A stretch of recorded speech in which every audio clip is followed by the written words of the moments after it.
will know whether they have to disclose them. Can't see any. Goes on to chase them up very, very, very quickly. I suppose today is, we set up the economic growth board. We've got the membership, and that can flex as we need it, as we go through. But obviously, as you see from this, the importance of the papers today, you're getting first sight, first time to discuss them. This is not the end. This is only the beginning for all of these papers that we're about to talk to. And once completed and it's gone around the circle, it will come back to the economic growth board, because these are the crux of our business over the next 12, 24, 36 months. So that's why it was important to get them to you, that we were allowed to make our contributions. So such as the importance.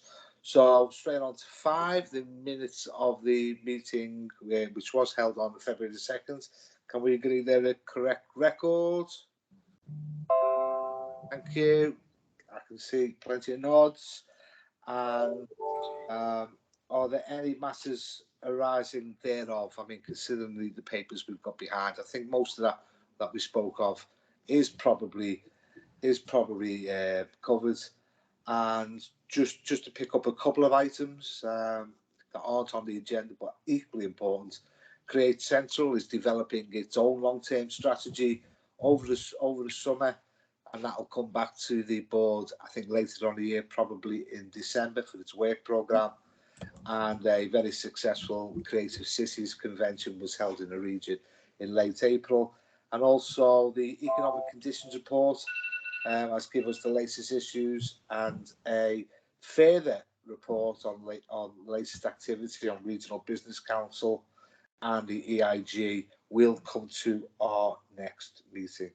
And thanks Charlotte, as she's busy making sure I've got a copy of the agenda, just in case mine goes down again. Thank you, Charlotte.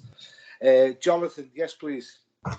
Many thanks, Councillor Brookfield. And I know you ran through the apologies a little earlier, but just to flag up to colleagues that the quorum for this meeting is members from 5 of the local authorities. I think we just did a quick tally, and there are 4 thus far from Wolverhampton, Solihull, Sandwell and Dudley. We think that because that there are no decisions, as you kind of said earlier, that this is very much about getting input into works in progress. There are no kind of decisions being made at this meeting. We can proceed, but I just wanted everybody to be aware of that position. Thanks. So everything we're going to do is just to note. So that, I mean, that's absolutely fine. And thanks for doing that, Jonathan. Obviously, at the next meeting, we'll make sure it's a much more appreciated time. It's not the best, especially if you've got other responsibilities, children, grandchildren, etc. So absolutely understand that, and we will absolutely ensure it's cornered next time. So if there's nothing further, can we then go on to 6, Trailblazer devolution deal positions, and Julie and Jonathan are going to take us through that and start a discussion. Thanks, Ian. So if I introduce it, and then will be ably supported by Jonathan, and Neil may also want to come in on some of the specifics around the trade and investment asks as well. But suffice it to say, there's a really comprehensive programme of engagement being worked up, led by Ed Cox, about our broader Trailblazer devolution ask. We're particularly focusing on those relating to business support, and part of our pitch to government is we as a region are really starting to get our act together now on how we look at economic development across the piece. We have new democratically accountable structures in place, this board. We're bringing together a whole range of functions across business support, skills, innovation, etc. So using that as a consolidated position, not least with Shared Prosperity Fund, which I know we'll come to later, to say how we're making investment work harder for our businesses, but therefore government, we expect to have greater autonomy, greater control over other sources, things like finance, things like the TDI proposal, etc. So starting to try and link the two in our positioning with government. So We have taken these asks to a number of different groups. The Directors of Economic Development, FDs, Chief Execs, etc., are all being engaged as part of this process, but wanted to give this board a particular heads up to some of these proposals to get advice and any thoughts you might have around those. So I'll pause there briefly. Jonathan, you might want to come in just to rattle through the kind of key elements that we're asking for, and Neil, similarly on the trade as well. Thank you, Julie. So just in the interest of time, I'll just describe, I think, two important elements that have kind of shaped our thinking. The first is about kind of how these are grouped. So we've deliberately not wanted to take a kind of Whitehall siloed view about what we might ask for from particular government departments, but really focus on the beneficiaries and the impact of some of this activity. So the first element cuts across a number of government agencies, across BEIS, DCMS, the IT, for example, but its focus is really very much on the business and entrepreneurs and the kind of current base within the West Midlands. The second package of activity is much more focused on attracting foreign direct investment. And so therefore the ultimate beneficiaries, obviously, we expect to be the communities and supply chains in the West Midlands that would benefit from some of that FDI, but that the offer really is to some of those firms based outside the region at the moment.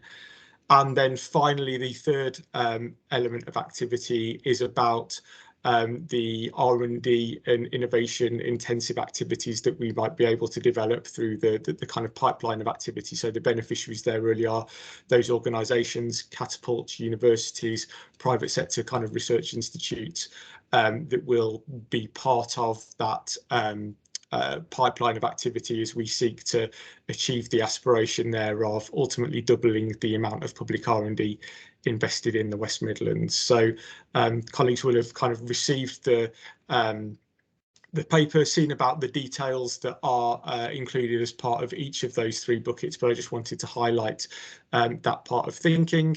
The second aspect then is that this is kind of all as work in progress, and particularly, as Julie said, subject to discussions as well with various business groups and chambers that I know we've kind of been out to and got various slots in the programme with to develop further. So just to those two parts of details there that I wanted to draw out.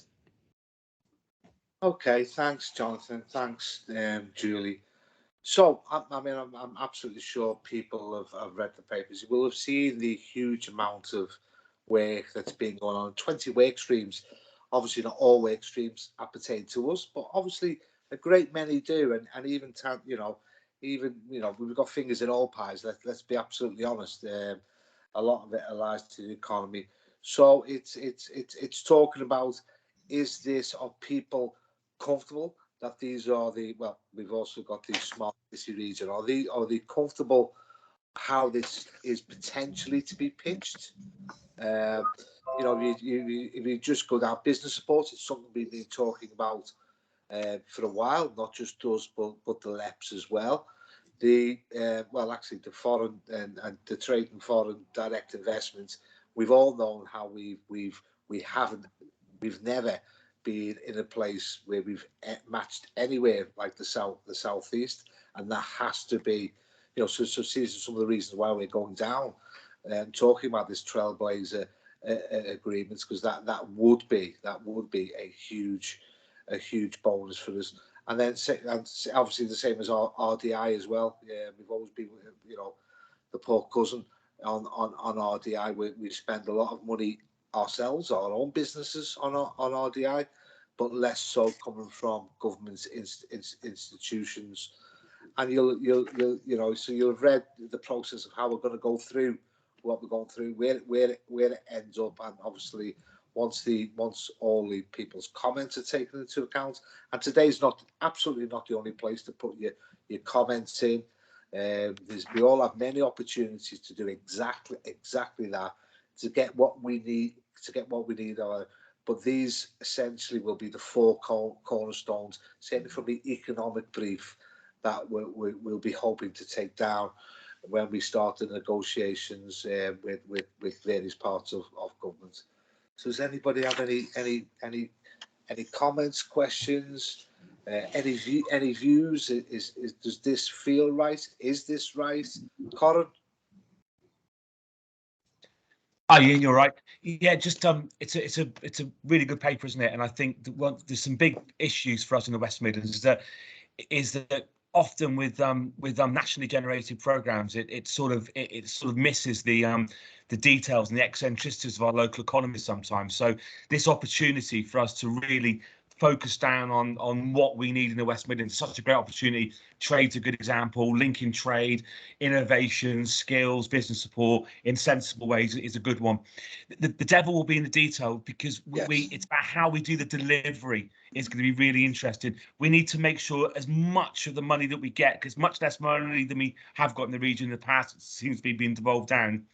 As much of that money's got to get out to market as possible to the businesses and to support them, so that the less bureaucratic, the more focused on delivery and making really good use of all the business partners across the West Midlands who've got expertise in certain sectors or certain ways of working. That'll be key to this success, I think.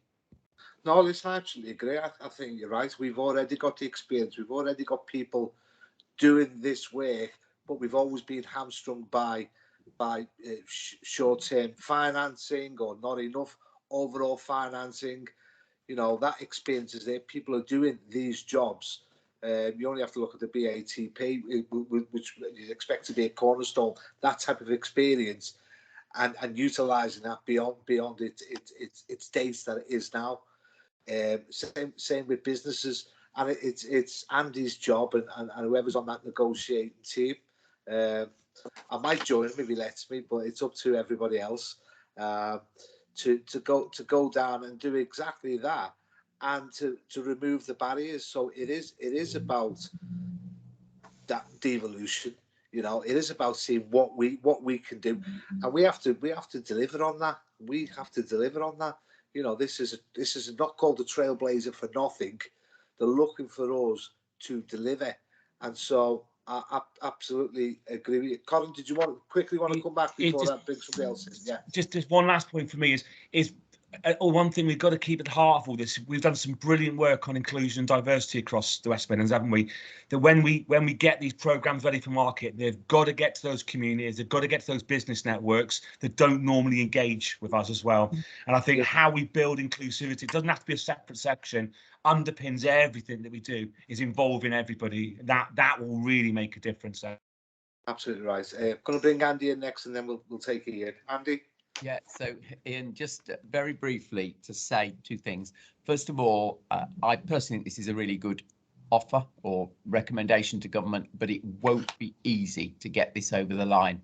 We already know there's going to be some areas of resistance, particularly around the Regionally Administered Investment Incentive Fund. And I mention that because we're really going to have to think about how business comes behind us to argue for this. And the sort of power of us all being united around this will be very important, actually. And the second point is that, as Ian said, I just want to emphasise, though, if there are ideas that we've not yet captured that you think must be in there, it's not too late to bring something forward. And one particular one, which I will save Neil having to talk about, because I know he wants to talk a little later on, is obviously this idea about whether we should go back to the issue of free ports and a particular zone where there are tax advantages. And I think we will want, Julie, to reopen that debate where we didn't obviously put a proposal forward earlier on. That's all I want to say, Ian. Okay, thank you. Ian C. Yeah, no, I think you've focused on good stuff here. So by and large, okay. A couple of, in terms of the words of, you're talking about outcomes and measures of success. I don't think actually what is here is going to measure anything. I just wonder whether we need to be a bit more, well, not necessarily precise, but focused on what we see and the success ingredients will be. And I mean, in terms of, the measurement, really, we know what it is. We want growth, we want jobs and all those things. That's in the end. But I just think that that needs a little bit of looking at. And there's three things as I read it here: business support, FDI, foreign direct investment, and R&D. And, three critical things. I'm interested that Is the foreign direct investment specifically towards the Global Britain Investment Fund? I mean, quite frankly, I don't care whether we get investment from anywhere, really.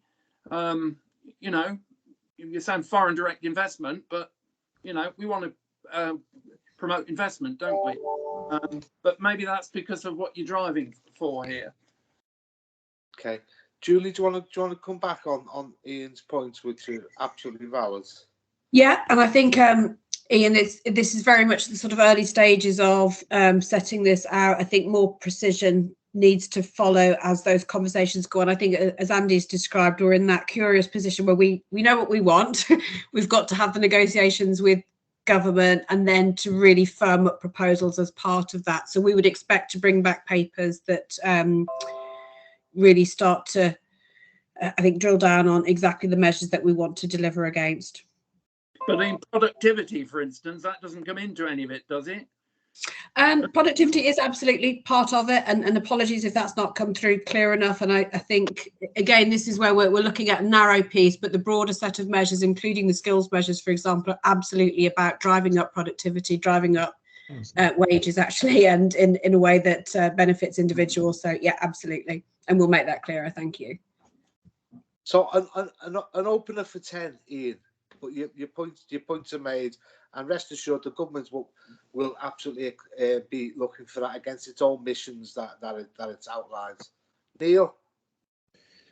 Yeah, thanks, Ian. I just wanted to, I think, address Councillor Court's point, Ian's point about. You're absolutely right. We'll take investment from anywhere, Ian. But the issue is, in terms of foreign direct investment, England has been disadvantaged for quite some time vis-a-vis the other UK nations. That there is a range of incentive funds that government administers for that the West Midlands is available, that the West Midlands can avail themselves of. Some are sectoral, some are these new funds like Great Investment Fund. The initial devolution ask is to say we would like some of these funds regionalised, which they're not. Andy's already hinted at the fact that that's probably unlikely, but what we must secure, in my opinion, is some level of input as to how those funds are administered on a regional basis. So many of you will remember we lost the DBX, the Aston Martin, to project to Wales, and frankly that wasn't good for Britain PLC, and even Aston Martin probably would admit that now. Had we been involved in had we had any ability in influencing the funds at that time, we would have been frankly in a very different situation. So this isn't necessarily about new money, but I would agree with, I think, Andy Williams' comment there. It's about having some level of input on the governance of existing funds. It's absolutely imperative for us at this moment in time. Okay, sorry, I was just catching up on the comments. Listen, absolutely, it's. I should imagine that, you know, access to all areas is something that we will no doubt want to talk about. You know, it is exactly that, and it comes with our mantra of that double devolution. You know, there are pots around there in the country, existing pots that you know absolutely demands that, you know, double devolution occur. And I'm sure the negotiating team and all the work done beforehand will be looking to do exactly what you're saying, Neil, and others, because otherwise you're right, it's just a waste of time. It needs to be the whole gamut. So you know, please take that from us. It's everything's going to be looked at, everything's going to be fought for. I should imagine it's not going to be easy discussions at times, but it shouldn't be. Okay, folks. Any further? And like you say, this will certainly come back to us, and use your other avenues or other meetings to get the similar or new, as Andy says, any new initiatives. It's never too late if it's a good idea. Okay, cheers. Thank you very much for that, everybody. And then we're going to 7, which is the very latest on the Economic Functions Task Group, LEP integration. Are we just doing it in stages? LEP integration first? Yeah. Yeah. Okay. Thanks, Ian. So this is a kind of double header, though, coming back to the piece of work that the Growth Board asked us to look at, and in particular the Task and Finish group on economic functions, which was basically trying to make sure that we have a more streamlined, coherent approach to economic development across the piece, where we're really clear about how we add value locally, regionally, etc., how we work together more effectively. First stage of that is around LEP integration, and should put on record thanks to colleagues in LEPs who've been working with us on this following the guidance received from government. We are trying now to do this in a way that makes sense for West Midlands and actually delivers a better service going forward, one that we can all get behind. So the paper itself is quite factual, and apologies, it sort of tried to take a very objective tone, a very neutral tone on areas that are difficult, are challenging, are sensitive. But what we're trying to do here is just to set out, I guess, a shared understanding of the facts that we're working through. So recognising that there are 2 different pathways being followed in the region. Pathway 1, which applies to the Black Country and to Greater Birmingham and Solihull, and then pathway 3, which is Coventry and Warwickshire, recognising that Warwickshire is not a constituent member of the CA. I don't propose to go, hopefully people have had a chance to read it, very happy to answer questions, but I think that the key thing to note is now that we've had the guidance from, well, the white paper and then the subsequent guidance from government, we are working as a region on an integration plan. There's a programme board that's been set up, which local authorities, LEPs are key members of, working as well with the growth company to really try and thrash through all the issues to make sure that we've got making good progress. We expect our integration plan has to be done by January 23 because of the complexities of the region. But within that, government is expecting to see good progress from us by the summer. So that's the piece that we're working towards. In terms of the kind of key recommendations, really just to note this progress, note the work's going on. Very happy to come out and talk to people subsequently. There's been a lot of work going on with officers from across all LEPs and local authorities to really now focus on getting this integration plan ready by certainly progress by July, with final submission by January. So I will pause there though in case there are any questions or comments. Yeah, thanks. So I'm going to take Anita first, Tom. I didn't see who put their hand up first, but I'll take Anita first. Thank you. We may be raising the same things, Tom. Thank you. For that. Just to sort of brief the board about some of the work we've been doing. We've been having national meetings and regional meetings, as you can imagine, almost every day, as the LEPs, to try and find our way through this. And we've come up with some very interesting ideas from across the country, actually, to look at possibly how integration might work. But just a couple of points from me. One is about our business. All 3 boards have been engaging with their business partners who've been sitting around our table for a very long time. The Levelling Up white paper talks about the important role the LEPs have played in the past in bringing that business voice, education voice and public sector and private sector voice together. And in all we do, we need to make sure we capture that. So we're holding a meeting with our business partners, the 3 LEPs, business partners very soon, to try and get a sounding from them as to what are the issues that they particularly want us to take forward. The other question I wanted to raise was about some of the cluster work we need to capture. This is just for the board to be aware that we really need to make sure we don't lose some of the important cluster work that's been going around super tech, creatives and others. One final point, in the work programme for this board, it talks about the LEP integration update coming to the December meeting. And I wonder whether that should be the sign off, because we will have to sign it off by January. And an update seems to be the wrong thing. We will definitely, I think, this board will need to be signing off in December rather than an update. I'm sure, Tom, you've got other things you want to add. Thank you, Anita. Tom. Thanks, Ian. Yeah, I just wanted to raise the fact that the Black Country LEP, as of the other 2 LEPs, have got significant legacy funds, through Gainshare and the enterprise zones. And it's the Black Country's ambition to use these funds, continue to retain them, if you like, and manage them in the Black Country. Is that what Andy, the Mayor, envisages? And are they happy for us to be to leave those legacy funds with us so we continue to manage them to best effect locally? I'd just like a bit of clarity on that, please. Yeah. Do you mind, Ian, if I answer sure. that straight away? Yeah. Because I do think it's important that there's clarity over this, because it's very specific.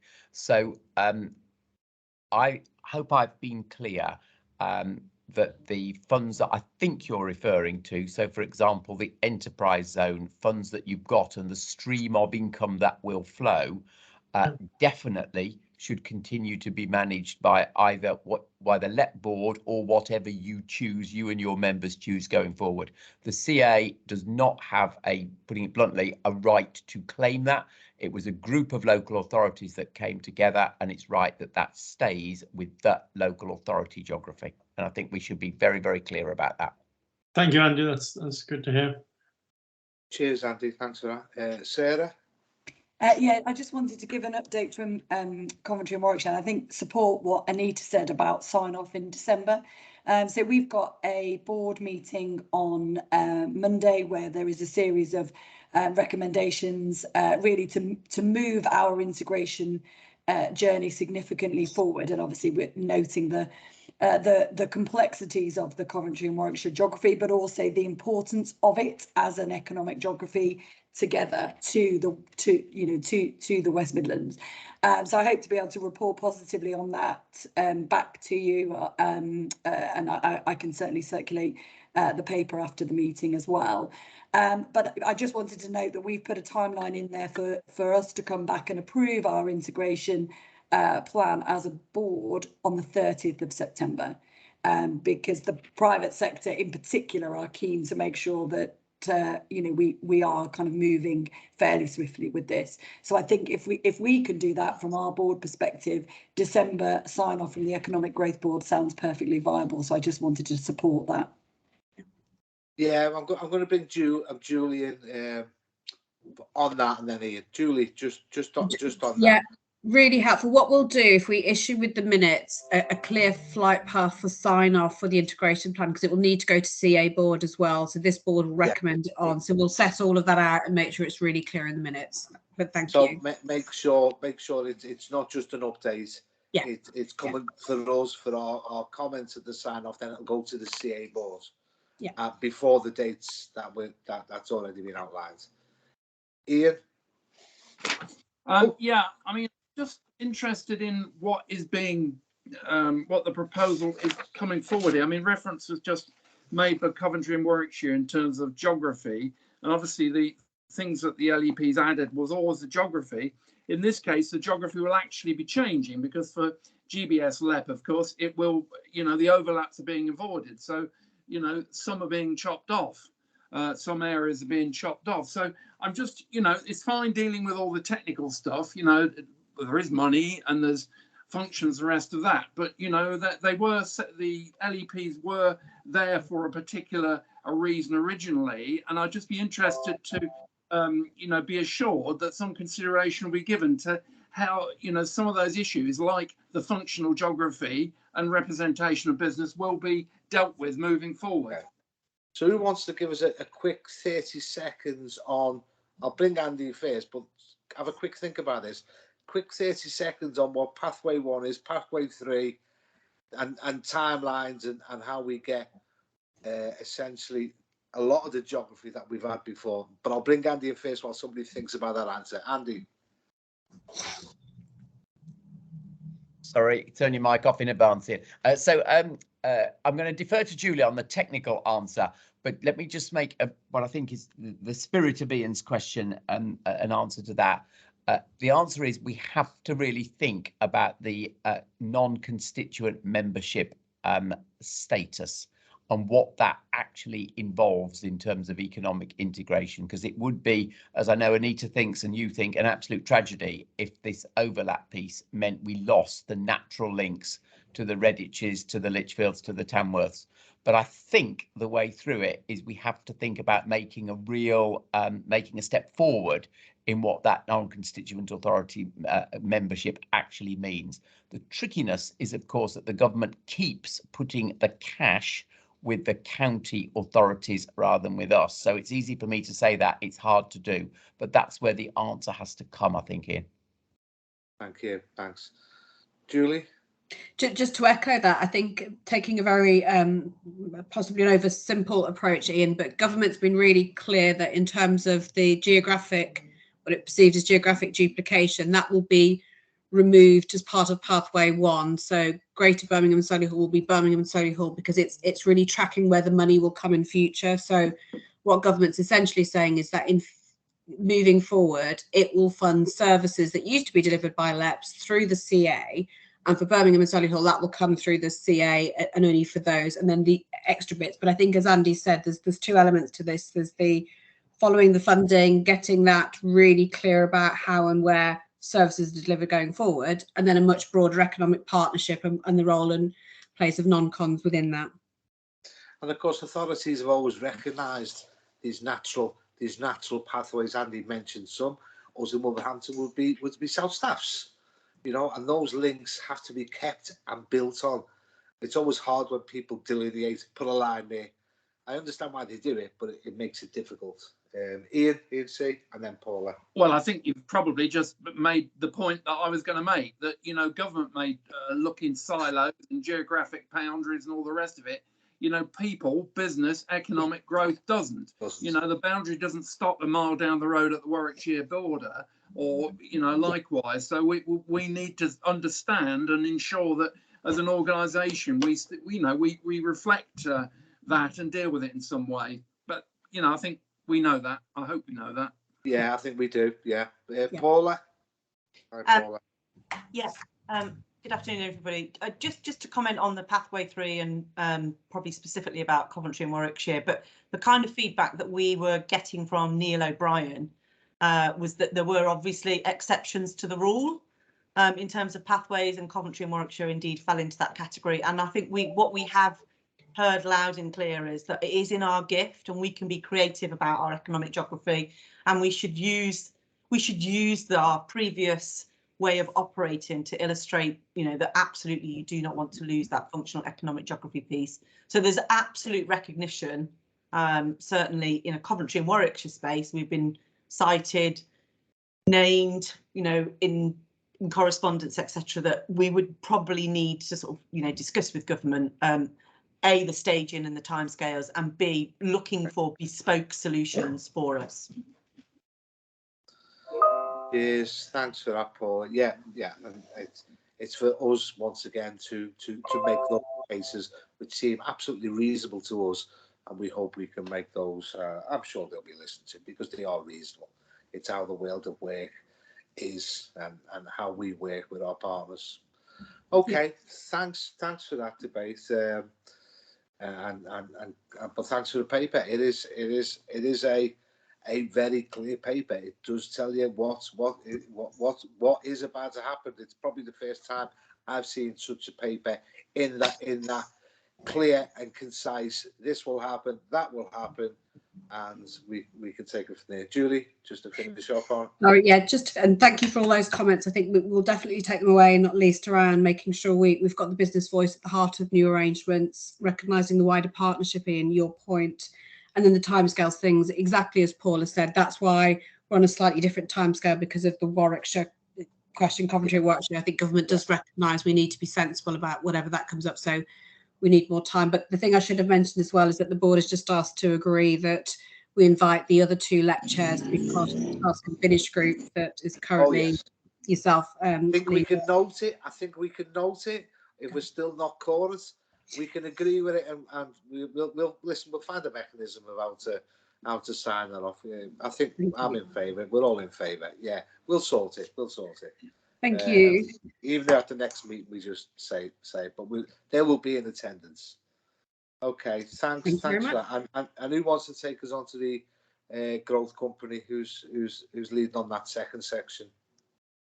So I think that's going to be over to Matt. And I think just by way of introduction, just to say that clearly as we're looking at the breadth and depth of how we do things in the West Midlands, the growth company, significant role to play. So making sure that we're having that conversation in parallel as well. But I think Matt's going to talk to the paper. Cheers, Matt. Sorry about that. Thanks. Okay, thanks, Julie. Thanks, Ian. Good afternoon, everybody. Look, just thanks again for the opportunity to talk this through today. I would say this is more of a consultation with yourselves for views rather than any decision making around it, and it would be completely inappropriate at 20 to 5 on a Friday evening to talk about funding. So I'm not going to ask for that either.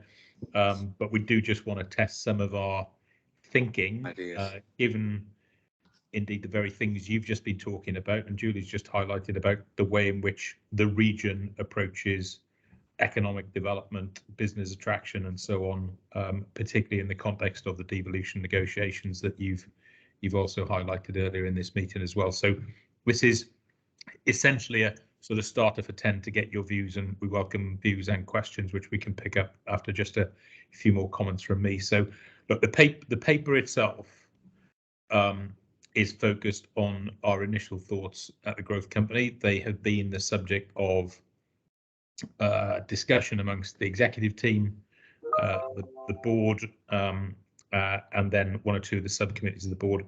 And ultimately, and in summary, the view is that we would really want to use the springboard of even the challenges, but the commensurate successes of the last couple of years as a means to develop the Growth Company activities on behalf of the region, and develop further than the investable propositions that exist, of course, across this region for inclusive growth.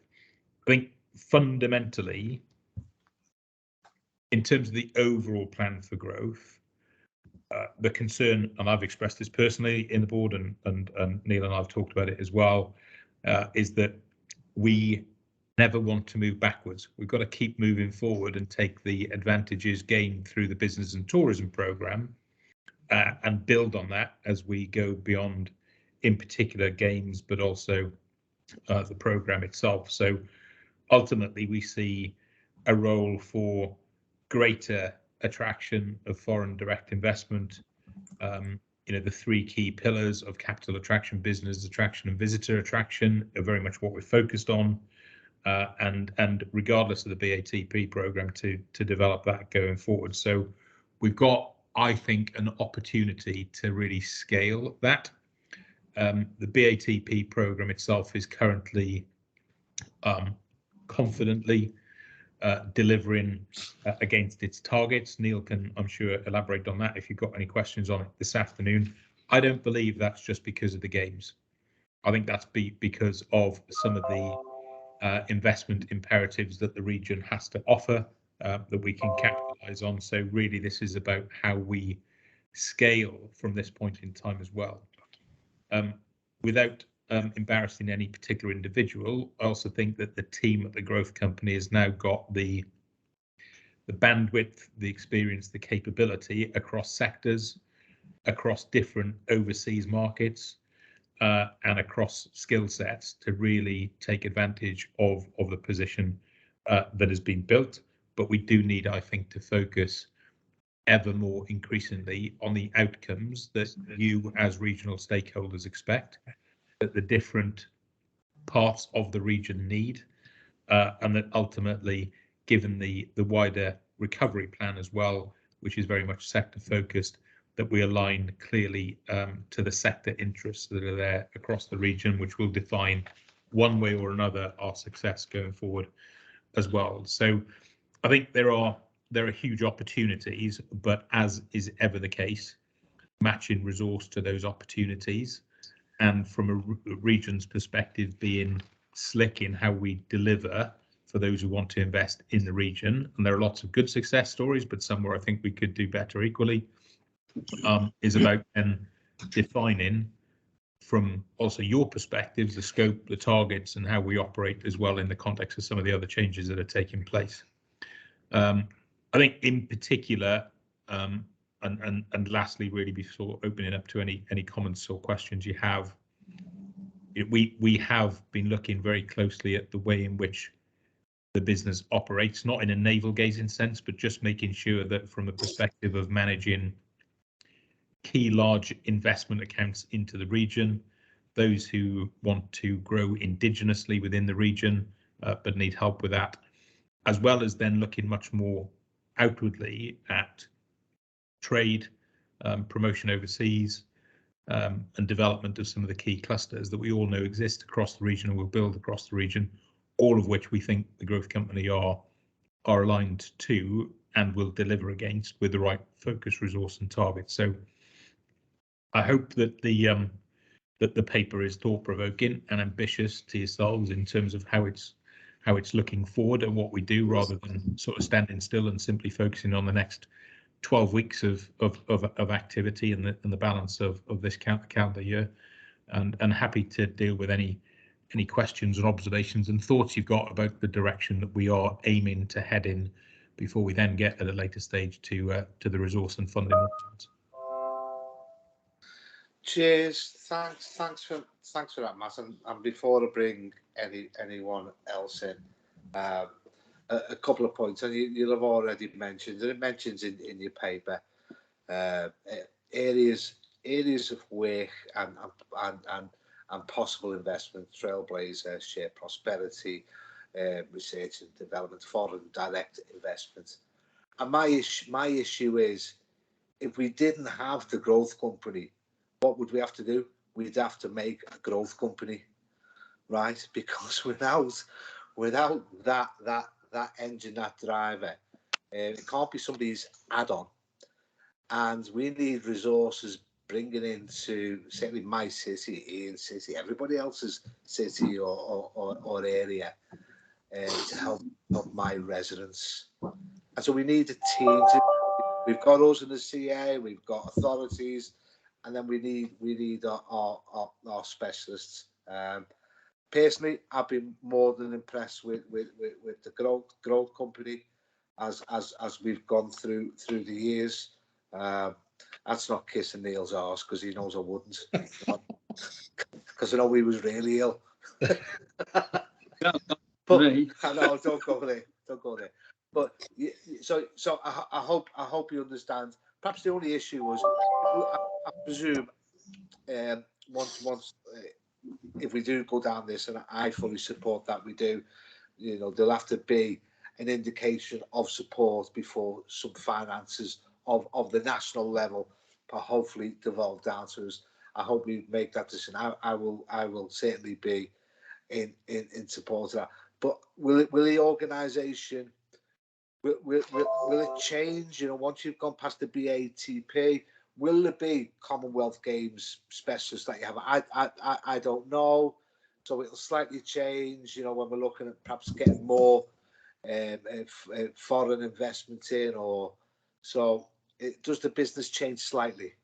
Yeah, let me just make a couple of brief comments on that, Ian. I think you're right. We come to the resourcing point later, right? But if you look at other examples of where there have been games in cities, city regions, the reality is it's incumbent upon the relationship between local authorities, local businesses, and the universities to essentially pull together and realise the benefit of that often used word, which is legacy. There are some places that have done it really well internationally. Some places in the UK have done it well, but there are also one or two places that are still questioning what they've developed in terms of legacy. Now, I could talk about that through all sorts of lenses, because in other roles we're doing other things with the games, but the reality is, from the growth company perspective with BATP, rather than and I'll picture it in two extremes of examples, rather than simply contracting post BATP to what we were, and if that's if that's a consensus, then ultimately less will be delivered and less benefit. Use it at the other extreme, say we've capitalized on all of that opportunity and now we're going to springboard that, because actually we've got stronger clusters in key industries, better links, success breeds success, and you attract more from it. Right? I'm very much in the, and I know Neil is, in the latter category, because we see an even more competitive environment to attract investment, but a unique opportunity for this region to do so. Yeah. And I think we'd all have to look ourselves in the mirror and say, actually, what didn't we do if we ended up with a kind of smaller operation and smaller net benefit as a result? We've got to go for it and go for it properly. Okay, thanks. Don't disagree. I'm going to bring Andy in and then Anita. Andy, go on. Anita, you go first because Anita was well before me. Sorry. I've just been. I'm not concentrating enough. Don't worry. Don't worry. I'm trying to do it all from my phone. Oh wow. Thank you, Andy. Sorry, Not at all. The paper talks about the additional functions that might transfer out of LEPS, possibly into the growth company. And I certainly think we should start having some conversations around that, particularly as we've published our delivery plans. Obviously, we're not going to be able to deliver everything going into the long term because we've got some amazing projects in the pipeline.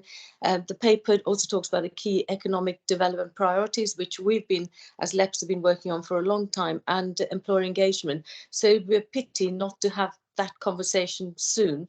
And you know, we've got models like Liverpool where a LEP has worked in the growth company, and you know, are there any lessons to learn? So I for one would like to pick up some conversation with you.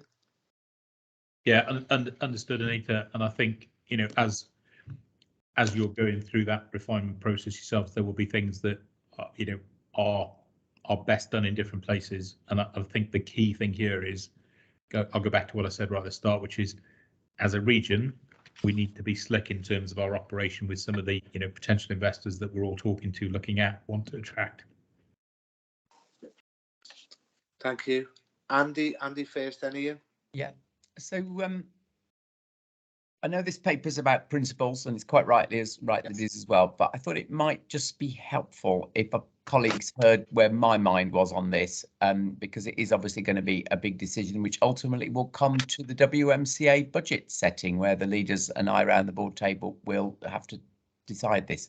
So just so colleagues know, I am firmly supportive of this, because I think the point that has been made by Ian, which is if we didn't have it, we'd have to invent it, is actually incredibly powerful. But perhaps the bigger contextual point is that if you look at where growth is going to come from, the government is not going to spend the sums that it spent in the recent 5 years. Consumer expenditure is arguably going to be down. We desperately hope it isn't. So you have to look at inward investment and trade. And so there's a sort of mega point that says this is going to be even more important to us going forward. Now, in terms of funding it, we'll do our very best to get the maximum funds from government and indeed from the private sector and the academic sector. But just again, so colleagues know, I think it will end up coming to the WMCA board with a requirement on our own finances. So I just thought it was honourable to share that view at the start, Ian. Yeah, listen, I'm absolutely right. But I would suggest, and you no doubt you'll tell me, because I've never done this before. As you're talking about Trailblazer, as you're talking about SPF coming down the line, surely that would then go into the argument, wouldn't it? How important is it, and is there elements that can be utilised? You are absolutely right. So we've got to look through all of those funding streams to say what can do this total. Right. You are absolutely right. And that is something that Linda Horn, as the CA's FD, is thinking about, which different ways could we do this. But Matt quite rightly said, let's not get to... No. But I wanted you to know where my mind was as we tried to guide this through. Yeah. Okay, thank you. Appreciate it. Ian C? Yeah, not much to say, really. I think that, I mean, I'm supportive of the creation of the combined authority, and at the very beginning, for the simple reason that we need to strongly promote the region, work as a region to promote ourselves. So this is sort of part and parcel, to my mind, of what you have to do. Otherwise, if we're all going to do our own thing, so that's a key thing. I mean, I was staggered by the sentence, for example, little activity on trade and exports currently delivered by the region. That is a damning statement against somebody. So that needs, you know, we need to just reflect on that. I think my only question about this is what I would say is competitive strategy. You know, this is a marketing piece, and if you're marketing, you work out what the competition do well, what we're lacking, how we would improve our position, and I hope that will come through, because I'm not seeing it, but you know, maybe I'm missing something, but we really need to get that, because we've got to get better at getting that money in and how we're going to do it. So, you know, Neil or Matt, do you want to come back to that? Yeah, just to say, Ian, we've already done quite a bit of work in that space, so very happy to share that with colleagues. I mean, my own little part of the world that I originate from, Northern Ireland, has a GDP of 47 billion and spends 170 million pounds a year on this. We have a GDP of what, 116 billion. So that shows you the competitive landscape that we're operating in. I think you're also alluding to, from a marketing perspective, what do we focus on and what don't we focus on? We've done a lot of that work, Ian. I can give you some comfort that the BATP process required us to do that. It's very much consistent with the plan for growth. I think you've heard me say before, our investment pipeline is 3 times the size it was pre-pandemic. So in terms of investment interest, I'm very confident, but being competitive at a time when the geopolitical nature of the world today means that there is a very strong push from nations to bring their own companies back home. The competitive landscape has increased enormously, and that's notwithstanding what Andy talked about, which was the wider economic climate generally. So I'm not saying it's an easy thing to do this, but I think we've done a lot of work to assess where we sit vis-a-vis other comparable economies and regions. Okay, thank you. Anita, is that an old hands? Yes, it is. Thank you. If there's nothing further, whilst obviously not making a formal decision, I think just by looking at and listening to the comments that the spirit of the recommendations are certainly supported. But obviously we can't take a name vote or a formal vote, but the spirit, as previously, we can certainly come back and agree that formally. But the absolute spirit of what we're looking for, what the growth company is looking for, is shared and agreed. So cheers everybody, thank you for that. And then I'm looking at the time, so I'll have to stop talking. Shared prosperity funds, Julie. So again, Fiona's going to help me with this, but just by way of introduction, I think, you know, there's, in terms of the allocation the regions receive, we would all want a lot more to be able to do and to respond to some of the challenges that Andy touched on. That said, I do think over the optimist that we have an opportunity to spend this in ways that add more value than perhaps previously. And I think, you know, at least this is not being led by central government departments in a competitive bidding process. So we want to take the resource that we've got, we want to work with partners across the piece in a way that really enables us to respond much more coherently, strategically to local, regional priorities, really getting maximum value from all of this. There's a hell of a lot to go through, and in a way there's no right answer to some of this because a lot of it is subjective, but Fiona is just going to quickly talk us through the paper and some of the principles. And I think, Ian, and hopefully this is okay with you, this is the start of the discussion. There are lots more conversations to go on across the region, so we want to just get people's immediate feedback, but a long way to go on this. Okay. But I'll hand over to Fiona now just to talk through some of the principles. Thanks, Julie. Fiona. Conscious of time, I just want to say what we've tried to do is to set out a series of principles and our initial thoughts on an approach for discussion with other people that will help us make some of the difficult decisions that Julie referenced. So just to quickly skim through, our principles are that we want to focus investment where we can get most impact for the region, and that involves spending more of our funds in places where there's limited or no investment elsewhere. Where we have other funding streams, we can use those and think about funding in entirety. There's no requirement for match funding as there was for European funding sources, but we do want to seek maximum leverage from the funding that we have in terms of connecting across the 3 themes, but also thinking about how we can bring in other public and private investment.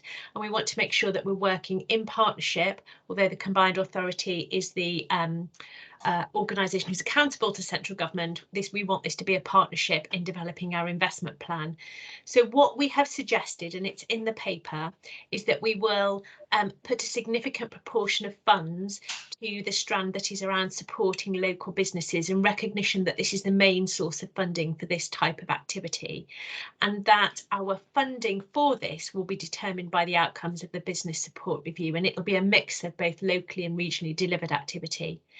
Employment support is also going to be a priority, but funding for employment support and skills doesn't come in till 24-25. Communities and place, that's the 3rd stream. We are proposing that priorities be determined by local authorities, and we need to make a decision on how we allocate that funding, and there's some options within the paper. And then in skills, what we're suggesting is that because we do have other funding sources, then the majority of skills activity is delivered through those other funds. But hopefully the paper is clear about that, and we'd like your views on it. We very much put up a straw man for you to give us your views and have a suggestion. We've outlined some of the process in the paper as well, both in terms of governance, but we also want to make sure that we're engaging with stakeholders more broadly. And we're very much interested in your thoughts, both now and as an ongoing conversation. Thank you. Thanks, Fiona. Thank you for that. Any comments and questions on the shared prosperity funds, etc.? Now, obviously, it's just the start of the process, and yes, I don't disagree. ESF, ERDF money was primarily business jobs focused, orientated, and I suppose we've got to be in a similar one. I'm not going to get political. Somebody one day will convince me this is the same as what we used to have. I don't think they ever will, so I'm not going to go there. Somebody will also say about various algorithms, etc. Personally, if you got ESF, ERDF, I would suggest that was probably some type of guideline, because, you know, whilst I'm glad it's not going to be as cumbersome as red tape as the European one, but at least it was well looked after, well identified.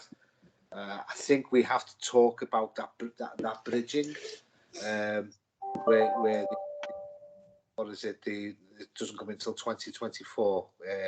Employment 24-25 for skills and employment support. The skills and employment. I think we're going to have to seriously look at that, and perhaps that may form part of our trailblazer negotiations, because we'll have it all the way around the West Midlands.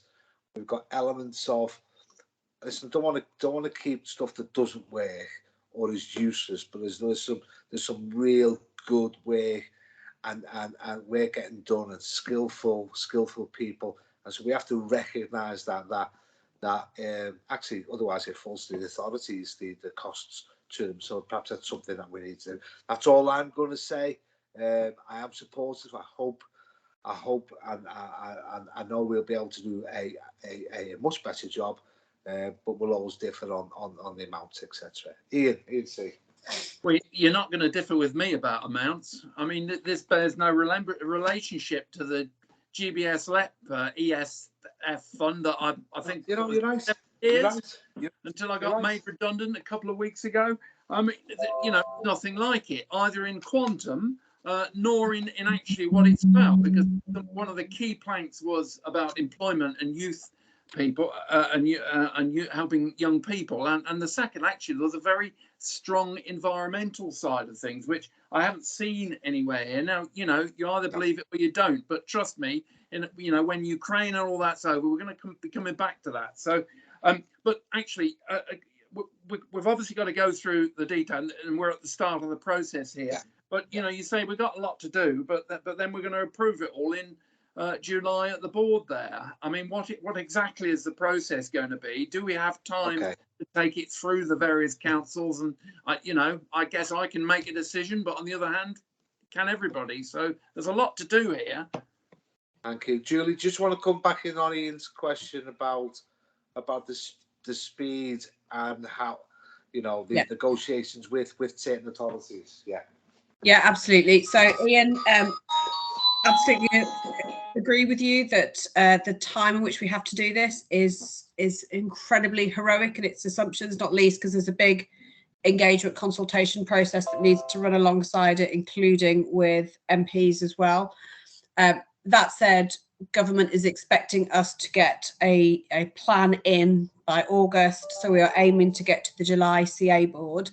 Technically, it doesn't need to go through other boards. It is just a CA board decision, but obviously, you know, leaders will have their own views about how and who they need to engage along the process. So in terms of the steps that we're taking, we wanted to share with you today that the broad brush principles approach we're taking. The Economic Growth Board is the board that oversees the production of the Shared Prosperity Fund strategy to go to CA board. We're then embarking on a number of different consultations with key stakeholders, particularly with local authorities, recognising, as Fiona touched on, that across the 3 pillars, there'll be a really important role for local authorities to play within that. And the intention is to bring it back to the next board, the June board of this meeting, a more fleshed out proposal that builds on all of those and sets out some of the detail then around amounts and some of the, I guess, more detailed methodology behind it.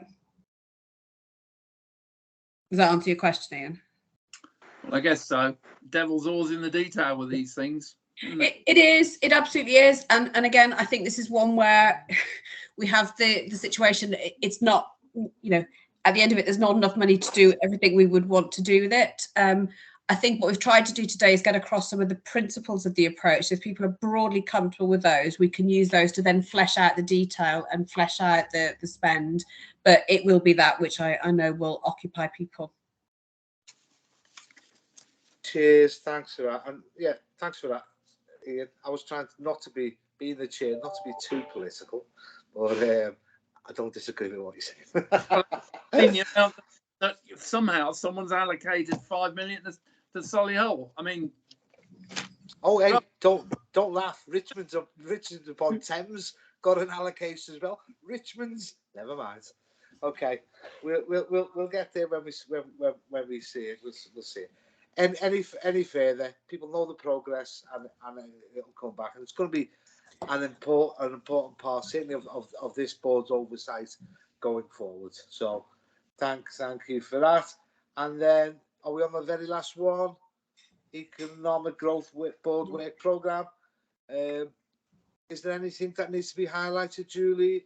Just very quickly, just to say that Plan for Growth, we haven't forgotten about it. We are looking to have an event in June that starts to set out how we intend to take forward activity around this, and that will reflect some of what we've been talking about today, things like shared prosperity, LEP integration, how that will all come together to support that mobilisation piece. But it was really just a reminder that the Plan for Growth has been a key piece of evidence that we have not forgotten about. It's continuing to drive forward our thinking, and indeed some of the work with government as well. Some of the TDD proposals, we're using the evidence base of that as well. So really just for information though. Okay, thank you. Everyone okay? No other business. We can finish now. Our next meeting is on Thursday, 30th of June. Listen, thank you very much for your appearance here on a Friday afternoon. Please have a pleasant weekend. And as an Evertonian, even I hope Liverpool win tomorrow. Okay, all the best. Who? Yes, thank you. Bye-bye. Thanks.